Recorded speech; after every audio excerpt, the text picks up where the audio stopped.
ಕರ್ನಾಟಕದಲ್ಲಿ 65% ಕನ್ನಡ ಕಡ್ಡಾಯವಾಗಿ ಬಳಸಬೇಕು ಅಂತೇಳಿ ಸರ್ಕಾರದ ಸುತ್ತೋಲೆ ಇದೆ.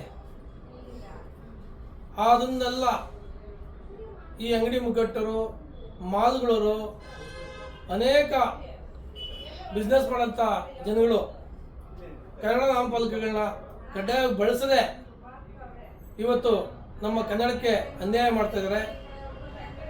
ಆದ್ದರಿಂದ ಇದೇ 27ನೇ ತಾರೀಕು ಬೃಹತ್ ಪ್ರತಿಭಟನಾ ರ್ಯಾಲಿ, ಕನ್ನಡ ನಾಮಫಲಕಗಳು ಕಡ್ಡಾಯವಾಗಿ ಬಳಸಬೇಕು ಅಂತೇಳಿ ನಾವು ಒಂದು ಹೋರಾಟ ಹಮ್ಮಿಕೊಂಡಿದ್ದೀರಿ. ಡಿಸೆಂಬರ್ 27ನೇ ತಾರೀಕು ನಾವು ದೇವನಹಳ್ಳಿಯ ಸಾದಳ್ಳಿ ಗೇಟಿಂದ ಬೆಂಗಳೂರು ಕಬ್ಬನ್ ಪಾರ್ಕ್ವರೆಗೂ ರ್ಯಾಲಿನ ಹಮ್ಮಿಕೊಂಡಿದ್ದೀರಿ. ಆದ್ದರಿಂದ ದಯವಿಟ್ಟು ಎಲ್ಲರೂ ನಮ್ಮ ಕರ್ನಾಟಕ ರಕ್ಷಣಾ ವೇದಿಕೆ ಕಾರ್ಯಕರ್ತರು ಹಾಗೂ ಸಾರ್ವಜನಿಕರಲ್ಲಿ ಕಳಕಳಿ ಮನವಿ ಮಾಡ್ತೀರಿ.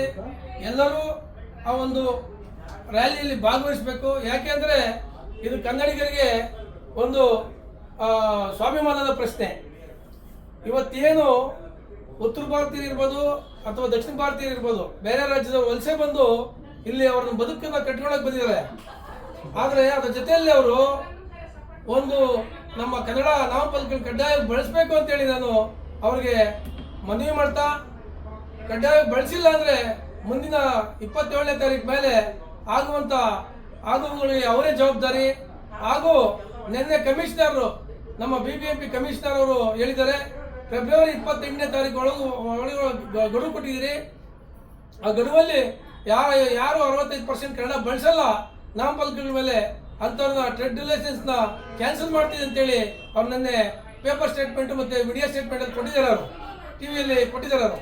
ಆದರೆ ಅದನ್ನ ಕಡ್ಡಾಯವಾಗಿ ಆ ಒಂದು ಅಧಿಕಾರಿಗಳು, ಕಮಿಷನರ್ ಕೂಡ ಅದನ್ನ ಬಳಸಬೇಕು. ಏನು ಇವತ್ತು ಆದೇಶ ಮಾಡಿದ್ದಾರೆ ಅದನ್ನೆಲ್ಲ ಈ BBMP ವಲಯ ಅಧಿಕಾರಿಗಳು ಅದನ್ನ ಕಾನೂನು ಕ್ರಮ ಜರುಗಿಸುವ ಮುಖಾಂತರ ಈ ಒಂದು ಕನ್ನಡ ಅಭಿಯಾನಕ್ಕೆ ಅವರು ಕೂಡ ಕಾರಣಕರ್ತರಾಗಿ ಕೆಲಸ ಮಾಡಬೇಕು ಅಂತೇಳಿ ಮನವಿ ಮಾಡ್ತಾ, ಇವತ್ತೇನು ನಾಮಫಲಕಗಳಲ್ಲಿ ಕಡ್ಡಾಯ ಕನ್ನಡ ಬಳಸ್ತಾ ಇಲ್ಲ. ಯಾಕೆಂದ್ರೆ ಅವ್ರಿಗೆ ಯಾರು ಹೇಳೋರು ಕೇಳೋರು ಆಗಲಿಲ್ಲ. ಇವತ್ತು ಇಂಗ್ಲಿಷ್ನ ಮೆರೆಸ್ತಾ ಇದ್ದಾರೆ, ಕನ್ನಡದ ಚಿಕ್ಕದಾಗಿ ಹಾಕ್ಬಿಟ್ಟು ಕನ್ನಡಕ್ಕೆ ಎಲ್ಲ ಒಂದು ಅಗೌರವ ತೋರಿಸ್ತಾ ಇದ್ದಾರೆ.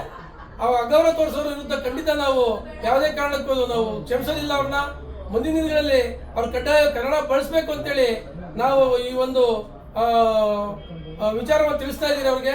ಕರ್ನಾಟಕ ರಕ್ಷಣಾ ವೇದಿಕೆಯಿಂದ 27ನೇ ತಾರೀಕು ಏನು ರ್ಯಾಲಿ ಇದೆ, ಆ ರ್ಯಾಲಿಗೆ ಎಲ್ಲರೂ ಕೂಡ ಕಡ್ಡಾಯವಾಗಿ ನಮ್ಮ ರಕ್ಷಣಾ ವೇದಿಕೆ ಕಾರ್ಯಕರ್ತರು ಹಾಗೂ ಸಾರ್ವಜನಿಕರು ಕೂಡ ಈ ಗೋಕಾಕ್ ಚಳವಳಿಯ ಮಾದರಿಯಾಗಿ ಈ ಒಂದು ಹೋರಾಟವನ್ನು ನಡೆಸಬೇಕು ಅಂತ ಎಲ್ಲರೂ ಕೂಡ ಮಾದರಿಯಾಗಿ ನಮಗೆ ಸಪೋರ್ಟ್ ಮಾಡಬೇಕು ಅಂತ ನಾನು ಕೇಳ್ಕೊಂತೀನಿ. ಆದ್ರಿಂದ ದಯವಿಟ್ಟು ನಮ್ಮ ಕನ್ನಡಿಗರು ಎಚ್ಚೆತ್ತುಕೊಳ್ಳಿ. ಮುಂದಿನ ದಿನಗಳಲ್ಲಿ ಈ ತರ ಕನ್ನಡಕ್ಕೆ ಅಗೌರವ ತೋರಿಸುವಂತ ಜನಗಳನ್ನ ನಾವು ದೂರ ಇಡೋಣ. ಯಾವುದೇ ಒಂದು ಅಂಗಡಿ ಮುಗ್ಗಟ್ಟಿರ್ಬೋದು ಅಥವಾ ಮಾಲ್ಗಳಿರ್ಬೋದು, ಅನೇಕ ಜಾಗಗಳಲ್ಲಿ ಕನ್ನಡ ಬಳಕೆ ಆಗದಂಥ ಜಾಗಗಳಲ್ಲಿ ಕನ್ನಡ ಬಳಕೆ ಆಗಬೇಕು. ಯಾಕೆಂದ್ರೆ ನಾವೇನೇನು ಬೇರೆ ಏನು ಕೇಳಲ್ಲ ಅವ್ರಿಗೆ, ಮಾಲ್ಗಳಾಗಲಿ ಅಥವಾ ಅಂಗಡಿಗಳಾಗಲಿ ಕೇಳೋದು ಒಂದೇ, ಕನ್ನಡ ಬಳಸಿ, ಕನ್ನಡ ಮಾತಾಡಿ ಅಂತೇಳಿ. ಇದು ನಮ್ಮ ಕರ್ನಾಟಕದ ಒಂದು ಸರ್ಕಾರದ ಸುತ್ತೋಲೆ ಆಗಿದೆ. 65% ಕನ್ನಡ ಬಳಸಬೇಕು ಅಂತೇಳಿ, ಅದನ್ನ ಕಡ್ಡಾಯ ಕನ್ನಡ ಬಳಸಬೇಕು ಅಂತೇಳಿ ಈ ಒಂದು ಕರ್ನಾಟಕ ರಕ್ಷಣಾ ವೇದಿಕೆ 27ನೇ ತಾರೀಕು ನಡೆಯುವಂತ ಹೋರಾಟಕ್ಕೆಲ್ಲ ಸಜ್ಜಾಗಿ ಅಂತ ಹೇಳ್ತಾ ಈ ನಾನು ಮಾತುಗಳನ್ನ ಹೇಳಕ್ಕೆ ಇಷ್ಟಪಡ್ತೀನಿ. ಜೈ ಹಿಂದ್, ಜೈ ಕರ್ನಾಟಕ ಮಾತೆ.